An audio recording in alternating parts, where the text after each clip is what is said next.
and welcome to Leaders and Legacy in Style. This is a very momentous day. So happy Memorial Day to everyone out there, every generation. We are to honor those who went before us and lost their lives protecting us. This is Leaders and Legacies in Style, the divine masculine and the divine feminine. I am Joy Ruffin. My work is as a leadership and signature style specialist, executive producer, TV host, and podcaster. And every week, every Monday, more or less, we come to you with a featured guest speaker. And I get excited, as you well know, all the time. And today, the excitement, it's always real. My featured guest speaker, I can't wait to bring him up. But before I do, I want to share a little bit about his background, just a wee bit, because I want him to share his background with you, which is very, very powerful. Now, most of you know that I have an issue with pronunciations if it's not Mary, Joe, Jim, and Jane. It's just my truth. But his first name I love. It's Richman Mahlangu, or something very close to that. I'll ask him to pronounce it. This is a powerful story he's going to share with us today. It's going to touch every part of your soul. So I want you just to sit back and join us for an unforgettable conversation with our featured guest speaker. Richman's journey began in South Africa and then on to Austria and eventually to the USA there's so much more involved with it. Nothing short of extraordinary. So friends, wherever you are, whatever part of the country, it could be good morning, good afternoon, good evening, good day, and maybe to some of you, good night, because we're global.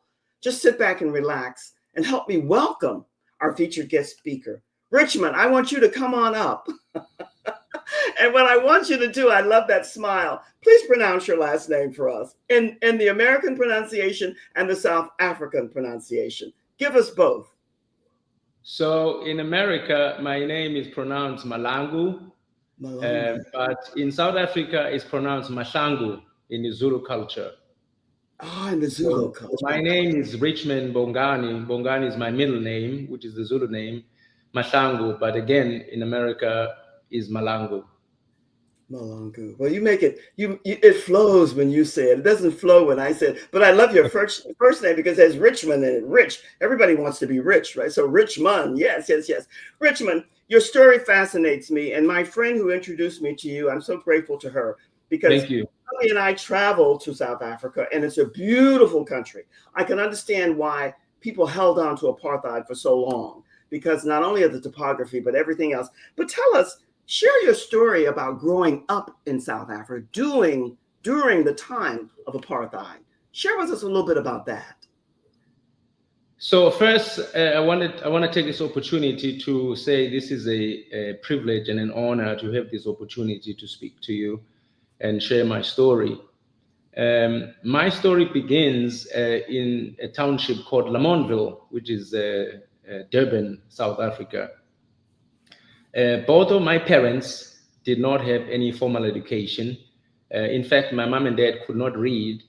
They couldn't write. We had 5 children in my house, and I was the youngest of the 5, 3 girls, my brother and I.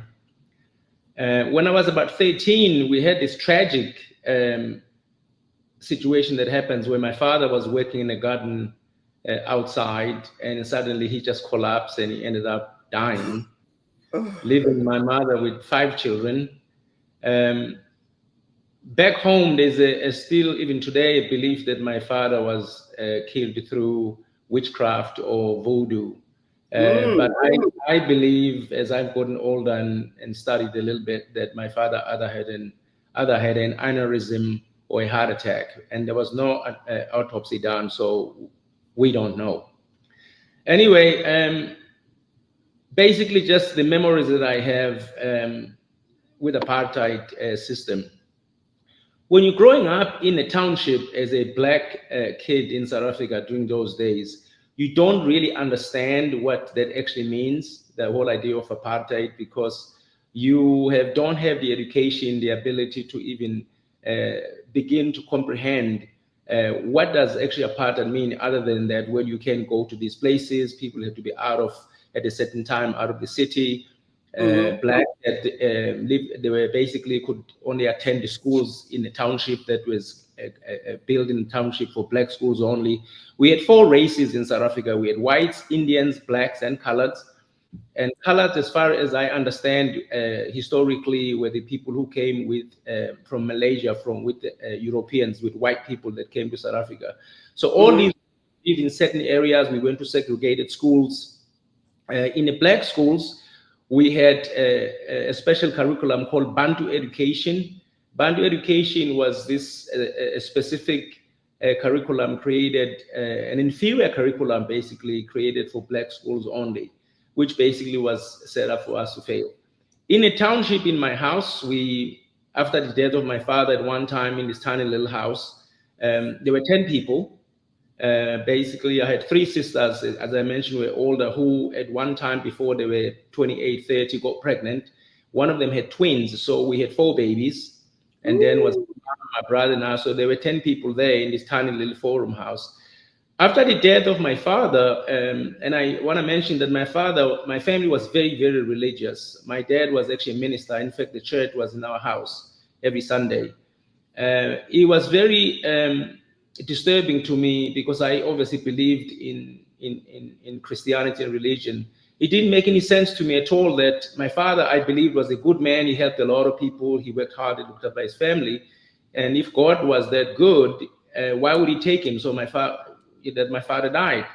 So that was my first crossroads with organized religion. Again, this is not a political or a religious argument. I'm just sharing my story. And then when that happened, at a very young age, I started searching for opportunities, and I started to believe that anything that was going to happen in the future basically was in my hands. I was Mm. responsible for my own future. I didn't Yes. really know how, but I felt that way. And then just by luck, by accident, down the street from my house, there was an old tennis court. And one day I was playing tennis there Mm. with guys, basically just messing around. We didn't know Yes. how to play. Uh, Hold it there, because before we get to that, Richmond, your story is so rich. So bear with me when I interject. I'll attempt not to. But you gave no, us so you should. It's okay. you're so good. You gave me so many nuggets here. And one of the things that I know for sure, and if I know and feel, I'm thinking most others don't. You mentioned several things that I want to speak to before we go on to the tennis, which I get excited about because I love tennis. But you mentioned that in South Africa, and I don't think most people, Richmond, know this, that South Africa is comprised of four different races. You said the whites, the blacks, the Indians, and what was the third one? I missed that one. It's actually called coloreds. That's what I thought. I wanted to make Yeah. sure, because I know when hubby and I were there, the color was brought up. And the other thing that you mentioned, I don't think a lot of people are aware of that, Richmond. And the other part that you brought up, I want to speak to, because witchcraft and voodoo, is that still very prevalent throughout Africa? Because some people think that it stems from there. So share a little bit about that before you go on to the tennis. It is actually very, very still practiced in a lot of places. More, I think, in rural areas than in the Uh-huh. city. But and of course, my family was on the other side because we were Christians. That's But it's a very, very strong belief for a lot of people back home. And if I may also just mention one thing about the colored community, yes. I heard recently that word may be offensive nowadays, and I apologize. I was just explaining, my history. And again, I wanted to mention before I again jump into the tennis, just a little bit about the house that we lived in with 10 people. By the way, this house did not have any hot running water. It did Uh-huh. not have any electricity. The bathroom was located outside. So it was a very, very interesting experience growing up in that environment. But again, our parents did the best they can to Absolutely. encourage us to do the right thing. Yes. No, it's not offensive, Richmond. I really wanted, because when we were in South Africa, color, and this was like in 2000, I think it was 2001, we made several, but colored, that's very prevalent here in the States. And even today, it's not favorite, but it was a part of our reality. And when you mention that, I don't think many people think about that. And when you talk about, when you said that your father was a minister, and you mentioned witchcraft and voodoo, and yet you said that's pretty much in the rural areas, I wanted you to clarify that somewhat, because the religious sector, they don't buy into that at all. And yet it is very prevalent throughout the country. So that's what I wanted you to speak to. And you did it brilliantly, especially when you brought up in the rural areas. Now, let's get to the tennis. Woohoo! How did that come about for you?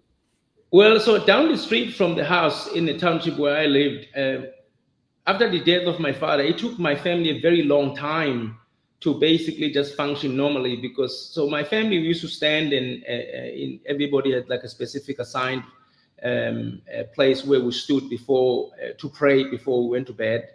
And then after the death of my father, we would try to get into this position. Everybody would just basically, the song would be started to sing, and then everybody would start crying, and then we end up just going to bed without that, and we went for a long time. So even during the day when I came back from school, of course, my mom was there, and then if my other siblings, came back, and everybody just stayed the morning. So I basically would leave the house to avoid the whole sad situation.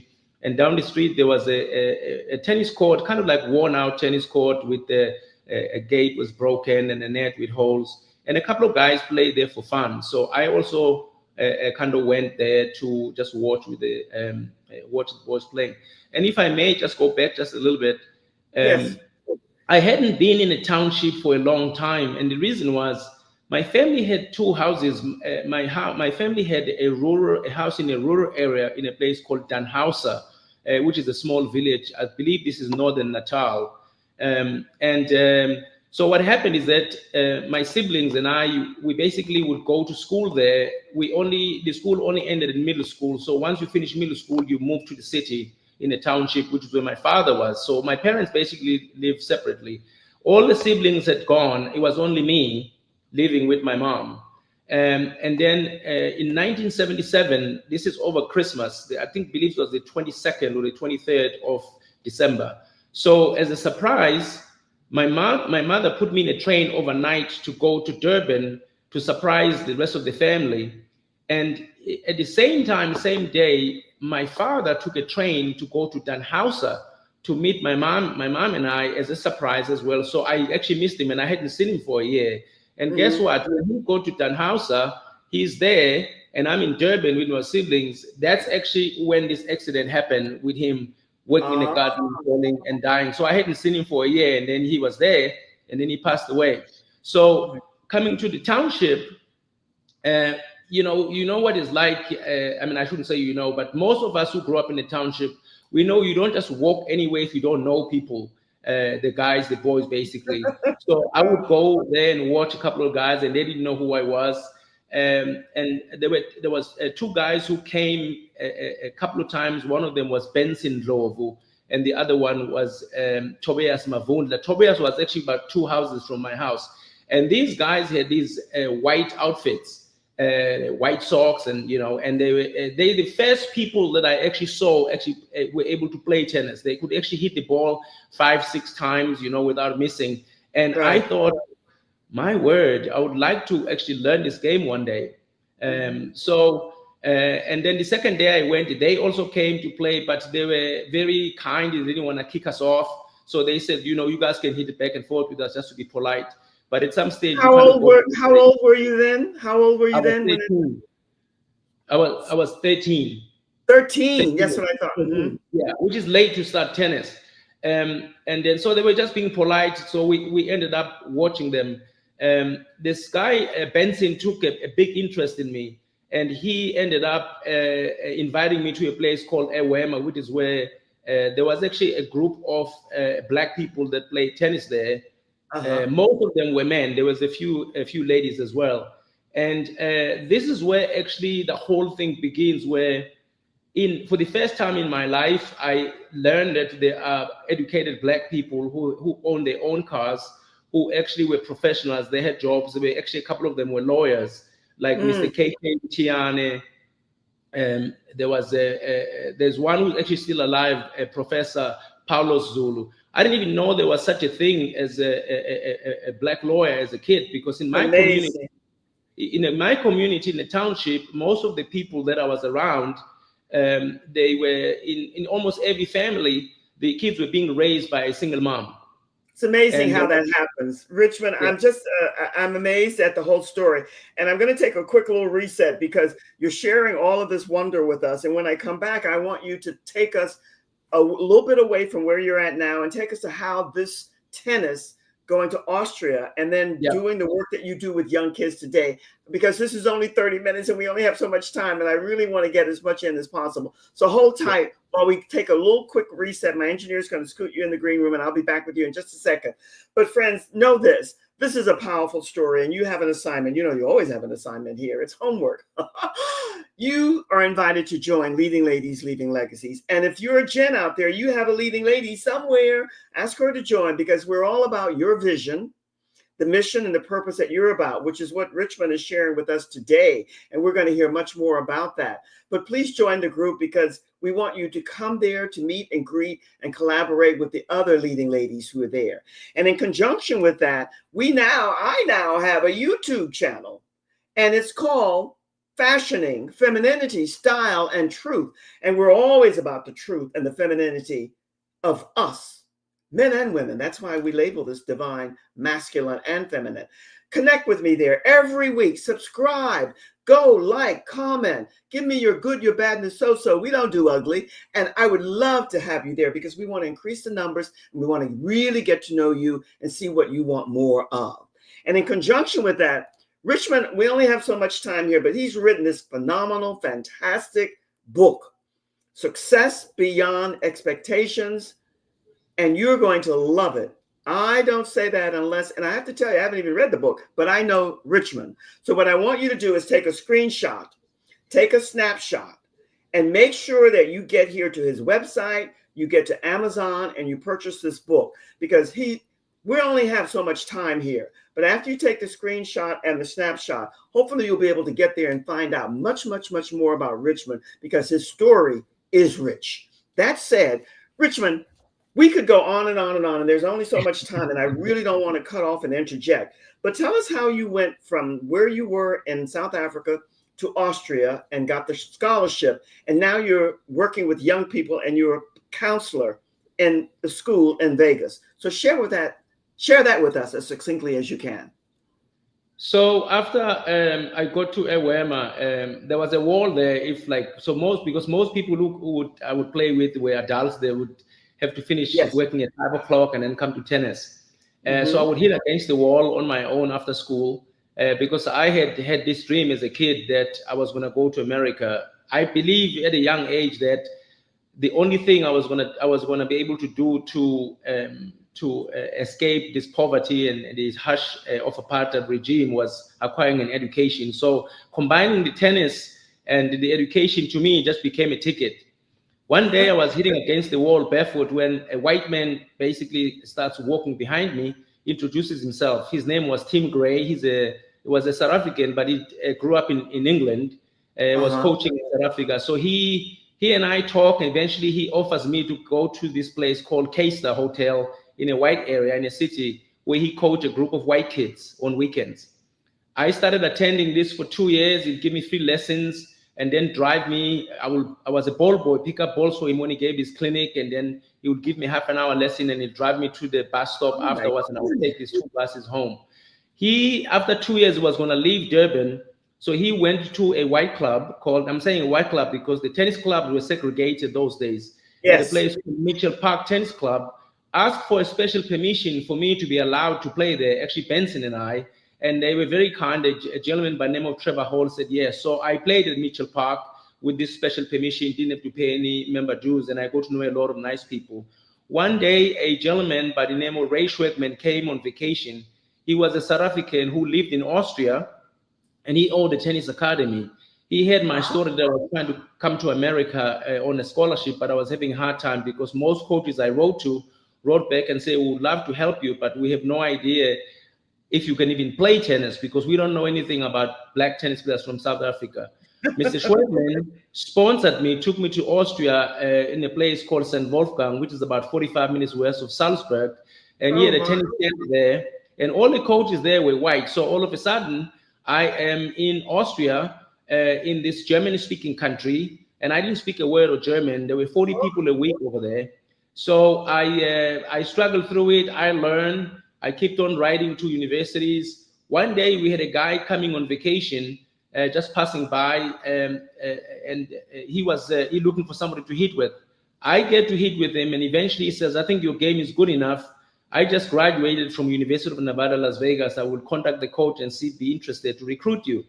To fast forward, the coach calls me. I get recruited. I came here in 1986, played at UNLV, went to Austria during my junior year to work over the summer. And then I couldn't come back for 6 years because I couldn't get a visa to come back. In the meantime, I met a lady, and this was not obviously planned. We ended up with 2 boys, which were both born in Austria. But education was very important to me because I wanted to finish my undergrad. I also wanted to go to graduate school. So eventually we come back here. My older son was almost 2 years, and my younger son was you came back to Las Vegas, or back to? I came back to Las Vegas. I re-enrolled at university. My younger son was 4 months. It's an absolutely crazy story to drag people across the world with no money. Eventually, I did finish my undergrad, went to graduate school.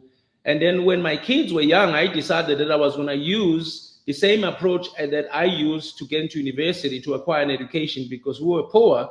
So I started teaching them tennis at 4 and 6. We played all the tournaments. They were not very happy, unfortunately, and I feel terrible about that because I made a decision for them. And sometimes I was really rough. And at one stage, we were going through a divorce with my ex-wife, and I was not the nicest person to my children, and I regret that dearly. But fortunately, boys did very well. My older son Nicholas was recruited, went to Harvard University, graduated with the computer science degree in 2016. My younger son Yannick graduated from Georgetown University, and he started his own financial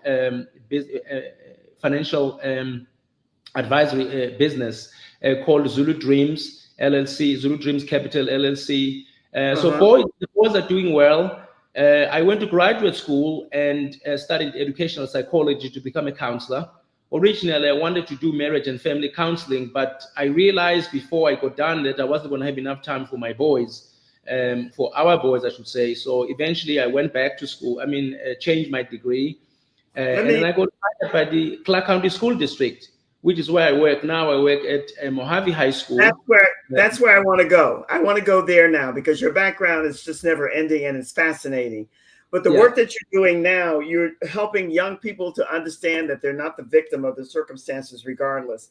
That work is powerful, and you want them to be responsible and understand what success is all about. So tell us about the work that you're doing now with the young kids that you're hoping to ignite and inspire something in them to understand that they're not victims and the path is wide open for them. Share that. So Mojave High School is on the north side of Las Vegas. Which is more like, I don't know if this is the right way to say this, in a low income area. This is where most of the kids have a similar background like I had. And like myself, I've never seen myself as a victim. I always believe that my future depends on me. And when I talk to young people or my students, that, everybody is responsible for their destiny. They not to see themselves as victims. And life is not necessarily going to be always easy. Somehow we do say, in this country, it's very, very kind of like prevalent to tell people, you should be happy, life should be easy.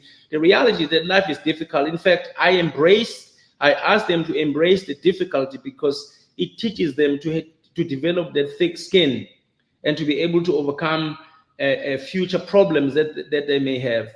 So the reality is, in my opinion, we don't know what's going to happen in the future. So one of the things I do my best to advise them, or when we have this counseling session, is that education is the number one example for me, in my opinion, to escape poverty, to improve one's life. If they can commit to higher education, Yes. and not see themselves like, they fail and they're going to do this, they can't do that.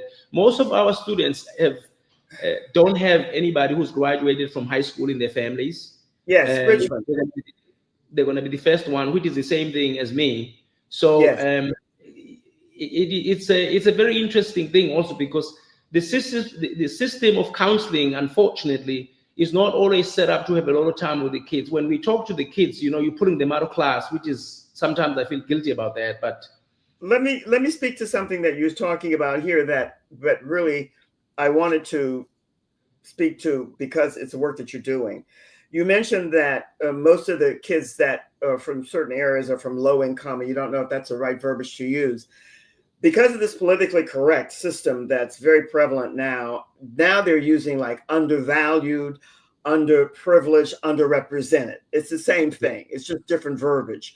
And it means that these kids, people in that area, that section of whatever and wherever it might be, that they don't have the opportunities that others have. And maybe they take in the victim mentality. So your work, as I understand it, correct me if I'm not right about this, is to support these kids to understand that they have the highway is theirs and they can do and be whoever and whatever they want to be, as long as they get the right education. yes, definitely, because I believe that I'm an example of that. Yes. And in fact, in Vegas, we have incredible amount of opportunities. Kids graduating with a 3.25 GPA can get a $10,000 Millennium Scholarship. We have our local community CSN, basically where they can get a 2-year degree for free if they basically just do 8 hours of community service and fill up the form. There is all sorts of opportunities, but at the same time, I'm not undermining the influence of the culture wherever we grow up. Yes, yes. The culture can influence us in a lot of different ways, and the only way to understand that and be able to overcome those things is the education, to learn different things, because culture has got a very, very strong hold on people. If it's positive, then it's great, but if it's negative, it's very, very difficult for a lot of time for a lot of young people to navigate through that and think, well, Mr. Mahlangu says it's, you can do whatever you want, but I don't think I can. So it's not an easy thing. We just need to work with people and point some examples to them. You have to work with them, Richmond, and you have to do what you're doing. At least I feel that you are. You really being able to feel and see and relate and connect with them, so you can support them in navigating their way through their lives without having this victim mentality, and also without this entitlement, because you worked hard to get where you're at. Most people do, but today many, not, it's never all, are this entitlement. They do this and they don't want to pay their dues along the way. And what you're saying is education is vital, it's important, and yet there's also the understanding that you can make and have whatever you desire if you work for it. So how are you getting that through to young kids that they're not young kids that you're working with? These are high school, college students, aren't they? Yes. How do you find that you're getting them to segue into whatever it is they want? They can have it, but there is work entitled. There's work entailed with that type of work. Do you feel that you're able to branch that understanding with them to get that through? Because I find something. Yeah, sorry. Yeah, no, go. What do you find? I believe that, most of us, as counselors, we are parents as well. We talk with the kids at home. I believe that one thing I try to do is, which is important in counseling, we're not telling people what to do. We're sharing ideas with them. At the end of the day, it is up to them. All what I can do is to share my experiences and guide them to set direction and answer questions. But at the end of the day, my responsibility is to share these experiences, and they have the choice to use these ideas or not to use them. That's a great way, Richmond. That's a great way to end, because the time has gone by. And you said something earlier, and you're ending with this, with what you just said. You are the example. You have paid your dues and worked hard, and you have gained your amount of prestige and status because you paid the dues and you worked hard to get there. What parting words? The time has flown by. What pearls of wisdom, what seeds do you want to leave us with, as briefly as you can? A guy by the name of Stephen Biko his quote says, um, one thing that the oppressor sometimes have is worked to their advantage is the mind of the one being oppressed. So at the end of the day, it's our decisions. Viktor Frankl says the same thing. People can do whatever they want to you and say and do all this stuff, but at the end of the day, what you decide to do at the end, it's up to you. You have the last word. So we can achieve most of the things we set our mind to because it's our decision. It's not somebody else's. We live for ourselves. So thank you so much.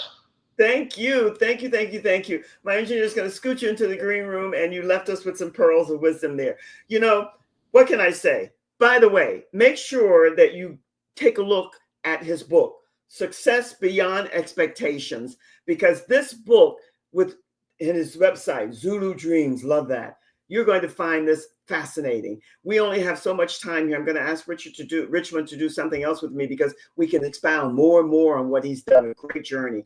Friends, this is a momentous day. It's Memorial Day. Sometimes because I'm retired, I don't think about it. I forget about the holidays, but never can forget a day like this because this is a very major day on our calendar here in the States and pretty much around the world in different ways. So honor those who went before us to give us this beautiful country that we live in. With all of its yay, nays, and back and forth, it's still one of the best countries in the world to live in. Wherever you are, make this one of the best days ever, one of the best weeks ever. And join us again on Wednesday, and we'll be taking a little hiatus. I'll share more with you about that on Wednesday. But in the meantime, all the best and much love from my heart to yours. Cheers.